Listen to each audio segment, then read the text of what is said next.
దేవుని యొక్క వాక్యంలో దేవుడు తన దాసుల గురించి ఇచ్చినటువంటి సాక్ష్యాన్ని ఒకసారి ఆలోచిద్దాం. అబ్రహాం గురించి అతడు నా స్నేహితుడు అని, విశ్వాసులకు తండ్రి అని పిలువబడడం మనం చూస్తాం. నోవహు గురించి తన తరంలో నీతిమంతుడిగా దేవుడు చూశాడు. యోబును ఆయనను ఒక యథార్థవంతుడిగా దేవుడు పిలిచాడు. దావీదుని హృదయానుసారి అన్నాడు. దానియేలుని తనకు బహుప్రియుడు అని చెప్పడం చూస్తాం. అంతేకాకుండా మోషేని తన ఇల్లంతటిలో నమ్మకస్తుడు అని పిలవడం మనం చూస్తాం. ఈ రకంగా దేవుడు తన దాసులను గురించి సాక్ష్యాలు ఇవ్వడం ఇంకా చాలా మనం చూస్తూ ఉంటాం. అయితే దేవుడు నీ వైపు నా వైపు చూసినప్పుడు నీ గురించి నా గురించి ఏం సాక్ష్యం చెప్తాడు?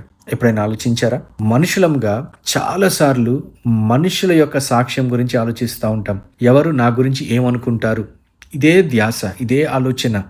అందుకే మనుషుల గురించి చాలా జాగ్రత్త పడడానికి, మన భక్తిని కనపరచుకోవడానికి చాలా తాపత్రయపడతాం. కానీ మీకు తెలుసా, మనుషులు ఇచ్చే సాక్ష్యం కంటే దేవుడు మన గురించి ఏం సాక్ష్యం ఇస్తాడో అది చాలా ప్రాముఖ్యం. ఈ అవగాహన ఒకవేళ మనకుంటే మనుషుల ముందు కాదు, మనుషులున్నా లేకపోయినా మనము, మన ఆలోచన విధానము, మన వైఖరి, మన ప్రవర్తన, మన నిర్ణయాలు సమస్తము కూడా దేవునికి అంగీకారంగా ఉండాలి.